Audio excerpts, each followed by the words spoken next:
Hey folks, welcome back to the Wikipedia world, and I am Abhinay Gupta. And today again we are continuing with the chapter The Audit and Auditor. And guess what? This is the last lecture for this chapter. Yes, so finally we have come to an end of this beautiful chapter, right? And when I say we have come to an end of the chapter Audit and Auditor, right, you'll have to be extra happy because this is a common chapter in your law as well as your audit.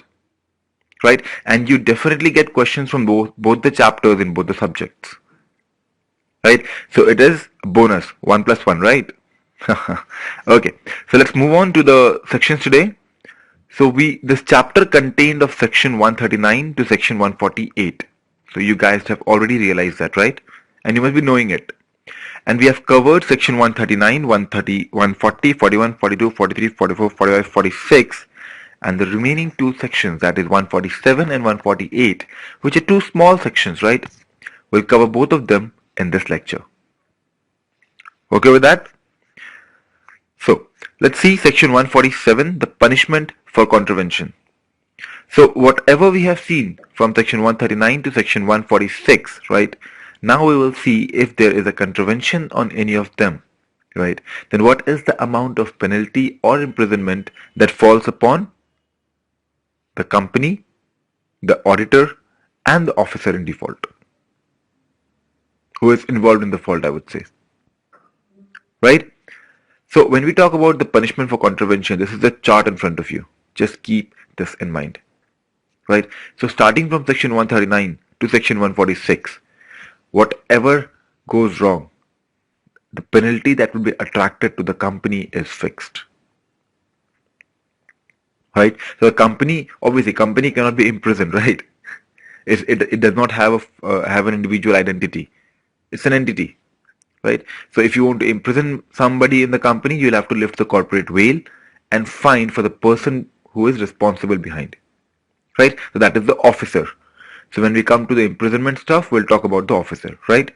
So as a company, as whatever limited or private limited, the punishment that is attracted is only in terms of money, right? And that would range from somewhere between 25,000 to 5 lakhs only. That is fixed, right? So any of these sections. So you remember what these sections they dealt with? Let's cover it once again. So 139 dealt with the appointment of auditors. 140, the removal, resignation of auditor and giving of special notice. 141, eligibility, qualification and disqualification of auditors. 142, remuneration of auditors. 143, powers and duties of auditors and accounting standards. 144, auditor not to render certain services. 145, auditor to sign audit report. And 146, auditor to attend the general meeting. Right? So when we are talking about any of these, may it be appointment, may it be removal, qualification, disqualification, remuneration, auditor's responsibilities, anything that peeps into place, if there is anything that goes wrong, right, and if the penalty is attracted to the company as well, then the company will end up paying a penalty of rupees 25,000 to 5 lakh at the max, right?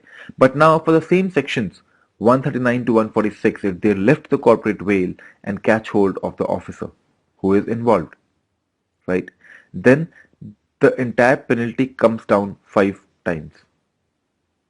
So the base limit, the maximum limit comes down 5 times and the base limit comes down 2.5 times. So instead of 25,000, it starts with 10,000 and goes to 1 lakh. Right? So keep that in mind. The minimum penalty, if you just look at this chapter, right, all you have to keep in mind is the minimum penalty is 10,000, right? And the minimum for each slab, that means for company and auditors, are 25,000. Maximum is 5 lakh, and otherwise in the case of an officer, because that's a small person, as compared to company, it is 5 times less. When we relate it this way, when we create a connection between 2-3 punishments, that's an easy way of remembering it. This number of times, this number of things multiplied by this, divided by that. So you make a connect. So if you remember any one of those, right, the second and third automatically pops up in the mind. It is not necessary that you remember all the relations, but even if you get minutely close to it, your subconscious mind directly takes you to that, right? So bridge those gaps, build the connect, and join the dots, right? Now, what happens in case of an auditor, right? That is something you need to see. And yeah, okay, I think I failed to specify that on the screen, but I told you already, right? If there is an imprisonment, that is attracted only to the officer, right? So the maximum imprisonment that an officer of the company would be eligible to, right, would be 1 year. Okay. Now we see the punishment to the auditor, right? And when we talk about auditor, so in section 139, right, we talk about appointment of auditors. If there is any fault, what is the auditor to pay? In 143, we talk about powers and duties of an auditor and following the accounting standards, right? So the concern is that auditor should not be misusing or going beyond the authority or the limit that has been given to the auditor in terms of its power, right? 144 or 145, 144 deals with you are not supposed to render any of the services which are specified, right? And at last 145 is that you have to sign the audit report. You cannot allow anyone else to sign the audit report. But if you make a fault or if you make any contravention of any of these sections, right, the minimum fine that would attract to you as an auditor again is 25,000 and maximum is 5 lakh. So auditor is at par with company in terms of penalty, but officer is 5 times down, right? So that is a minimum thing, and along with that, you'll also attract imprisonment, which is 1 year. So imprisonment in both the case, may it be the officer, may it be the auditor, would range up to just 1 year, right? Now, the auditor has somebody raised an issue or convicted an auditor, right? A charge is filed against the auditor. Now the court also convicted the auditor. So what is the consequence of the conviction of the contravention of section 139, 143, 144 or 145? These four sections. So if the auditor, right, is found guilty or if he's convicted of these offenses, right, the first of all the auditor will have to refund the remuneration. Whatever he has received from the company, he will have to refund it back to the company because he did not work for that money. He has been declared guilty, right? And if there is any damage that has occurred to the company because of the auditor, right, then the auditor also has the responsibility to pay off or make for those losses, right? So the auditor shall be liable to pay for the damages that the company has incurred, right, or any statutory body has incurred, right, and for the loss that is arising out of the incorrect or the misleading statement of the particular that has been issued by the auditor, right? So whatever loss has occurred, the auditor has to make it good for them, right? Now there are certain measures that the government takes to ensure prompt payment of the damages. So what does the central government do basically? The central government would issue a notification, right? And in that notification, they would specify any statutory body, any authority or any officer that okay, this person is responsible to get the prompt payment and make the damage fulfilled, right? Then that statutory body, that authority or that officer, right, they shall pay the damage to the person who is entitled for the damage. So they will collect it from the auditor and pay it to the person who is entitled. So they are the people or they are the authority who will act as an intermediate, right, to collect the damage from the auditor and pay it to the appropriate individual or the person to whom the damage has occurred, right? And then that statutory body or the authority or the officer, whosoever has been appointed in the notification by the CG, shall file a report. They shall file a report with the central government containing particulars of the damage. Are you okay with it? Understand? Now the last thing is that all partners are jointly and severally liable. So in case of the auditor being an audit firm, right, the liability, whether it is civil or it is criminal, whatever, I don't care about it, that shall be on the partners who is concerned and of the firm jointly and severally. Right? So when there was this case with Satyam, if I would say, right, Satyam scandal that has happened. So PwC's partner as well as PwC, both were in trouble. Right? So you'll have to understand. It's not just about the partner, because the partner is not working here as an individual capacity. The partner is working here in the capacity of the firm. So Satyam had appointed PwC and then they had sent a partner. It's not that Satyam had been to appoint that specific partner, right? If that would have been done, they would have appointed a proprietary firm, right? And a single chartered accountant, and that chartered accountant would go ahead and do everything and would be liable independently. But they had come basically to appoint PwC, and it was the discretion of PwC to send a particular partner, right? So the liability would be attracted to that partner as well as the firm, because both are at fault somewhere or the other. Great. That is all about section 147. Punishment and contravention. Only remember, punishment and contravention is made in three capacity: company, officer and auditor. Right? It is generally 25,000 to 5 lakhs. Right? Officer is a small person, divide by 5, but minimum is 10,000 to 10,000 to 1 lakh. Right? And remember one more thing, that if you look at the box over there, after auditor we have said, but if done with intention to deceive the company, imprisonment up to 1 year, and the fine would range from 1 lakh to 25 lakh. That is one thing I forgot to specify. Right? If the auditor has been doing something purposefully, and if they find out that it was an intention of the auditor to deceive the company, the penalty goes up again 5 times. So it's multiple of 5 if you see. For the outer limit I'm talking. Yeah, don't be tricked, right? For the inner limit, you'll have to just see 10,000, 25,000, 1 lakh. That's it. Okay? So we move on to the last section of the chapter, which is the power of the central government with respect to cost audit. And this is section 148. Right? So when we discuss the power of the central government with respect to cost audit, we'll have to actually go ahead and discuss the entire procedure of the cost audit as well. Right?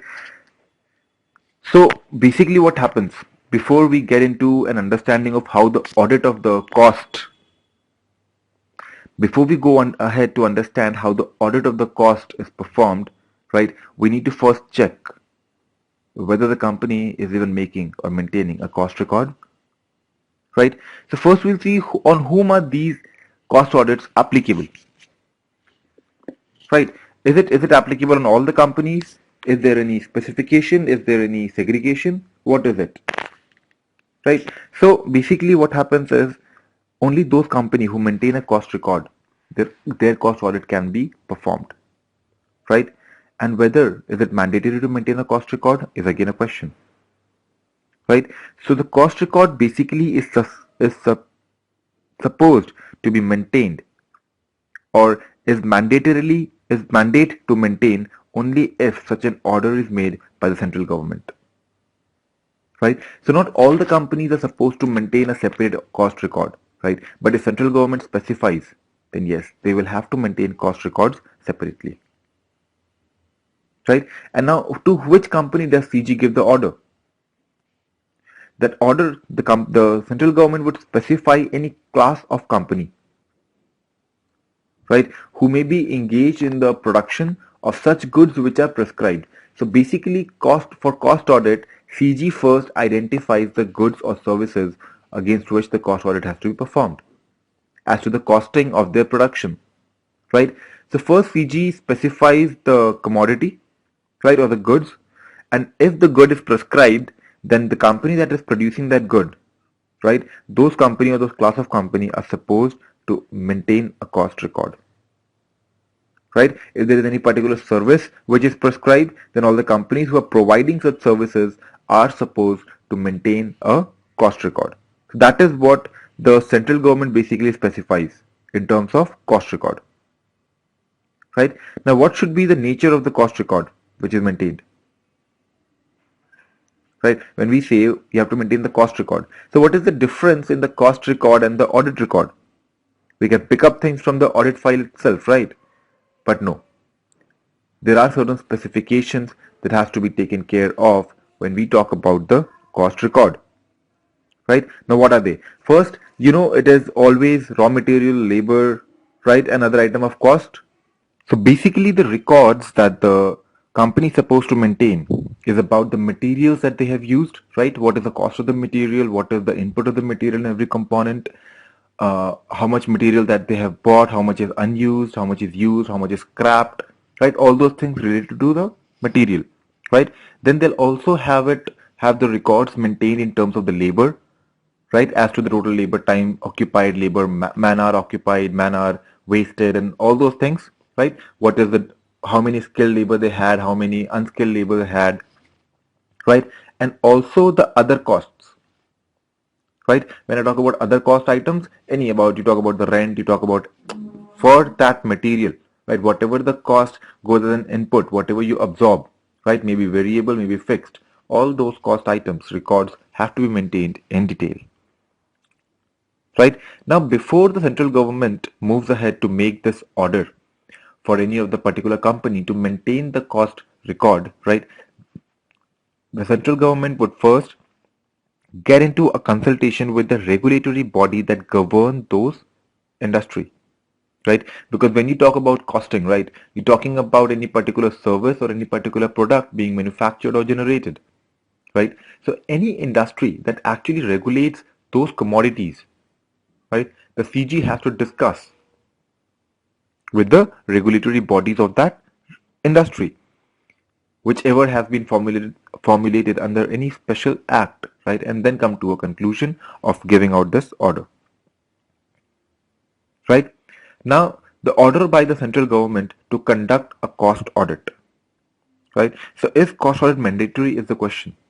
Yes, if the central government has asked you, right, to maintain those cost records and to perform a cost audit, conduct a cost audit, then it becomes mandatory for the company to follow the guidelines given by the central government.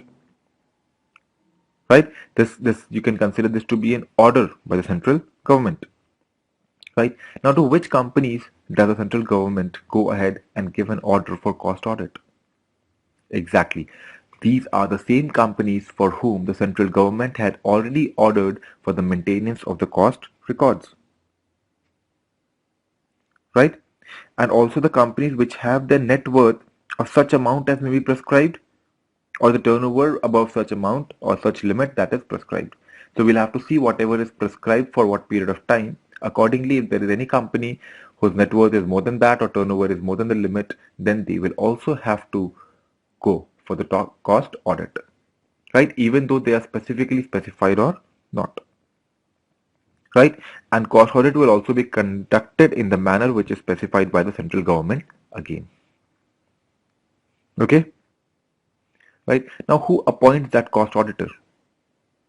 Yes, for a matter of change, right? It is not being conducted by, or the auditor is not being appointed by the management of the company. I mean, sorry, by the members of the company. They are done by the management, the board of directors, right? So if we go through the entire procedure basically, right, as to how are they appointed and who is appointed, then first of all, you need to remember that we are not talking about the statutory auditor. We in this section are dealing with the cost auditor, and when we talk about the cost auditor, right, we have a different institute for them. ICWAI, Indian Cost and Works Accountant of Institute of Cost and Works Accountant of India, right? So any individual who is qualified from that institute to be a cost accountant will be taken over on board to be a cost accountant for the company, cost auditor for the company, right? So only a cost accountant who is in practice or a firm of cost accountant who is in practice are appointed as the cost auditor, right? and they are appointed by the board of directors. Right? And whatever audit we have talked about that has been conducted as a statutory audit, right? So a statutory auditor plays the role, the chartered accountant. In addition to whatever that statutory auditor or the chartered accountant does, the cost auditor would come and perform the cost audit. Right? It would always be done in addition.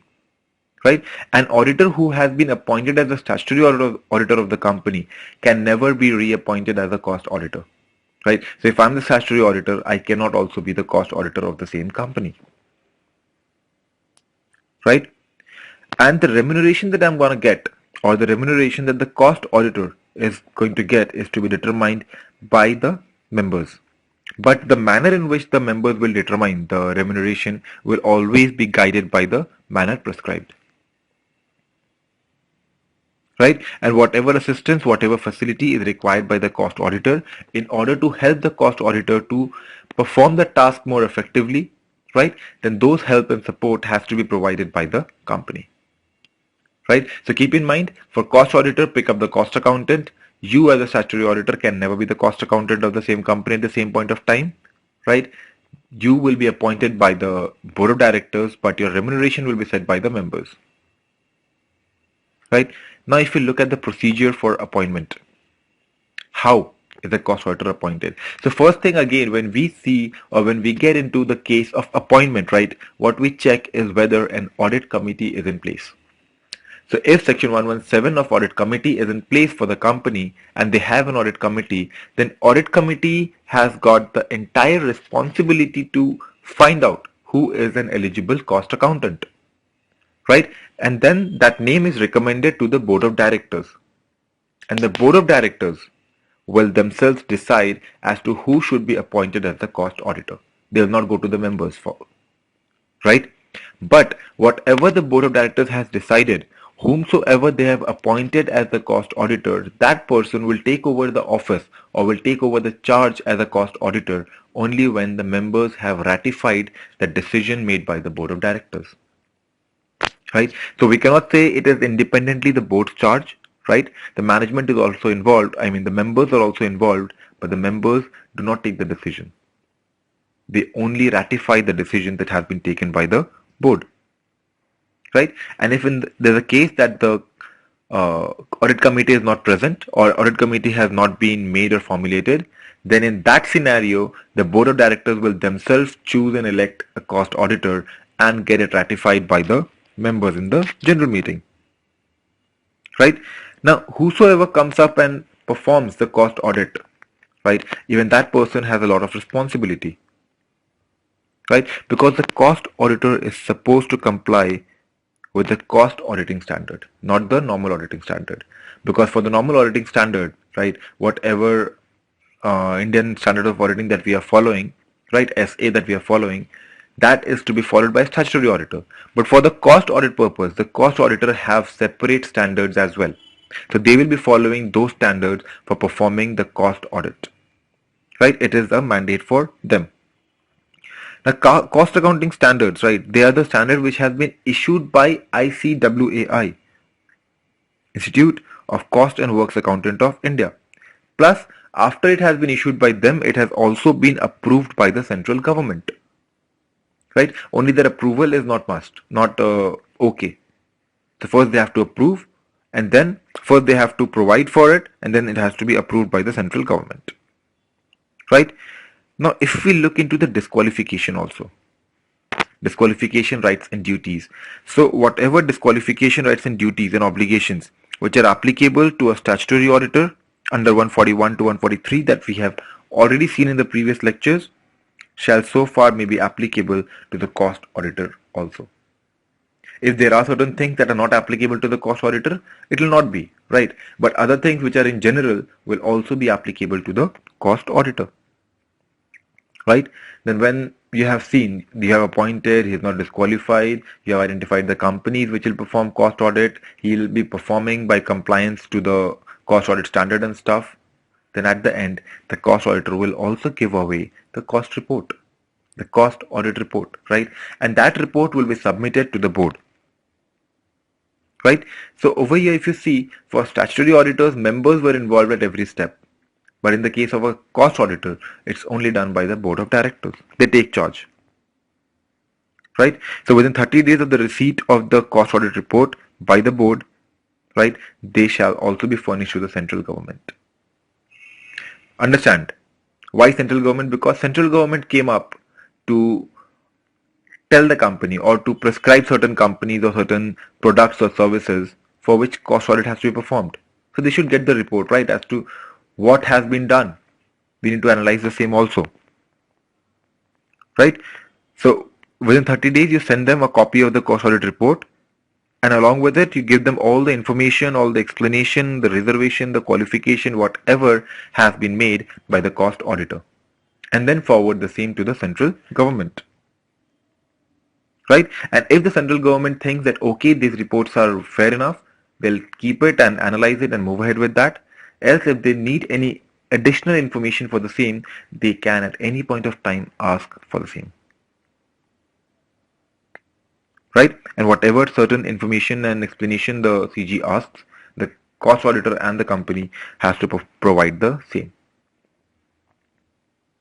Right? And these things are generally these days being done in XBRL format, if you know. Any one of you have used the XBRL format, the Extensible Business Reporting Language?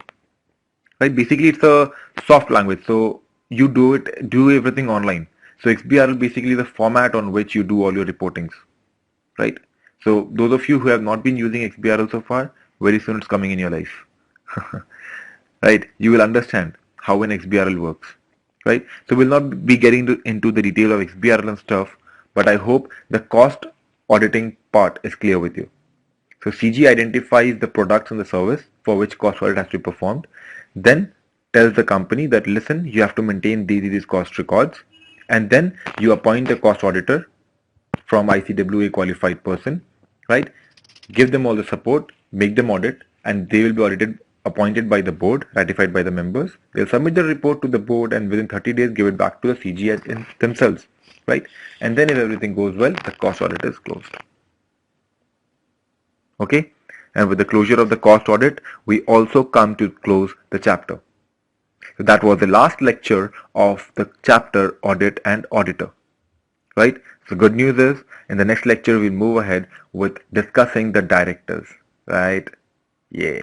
So director has always been a nightmare for a lot of people, right? That is one chapter which is the most lengthy chapter, I would say, right? But again, the most important chapter as well in your company's law, right? I won't compare it with allied law, but in company's law portion, it is one of the most important chapters, right? So there have already been a couple of lectures that I have conducted last year for the directors, right?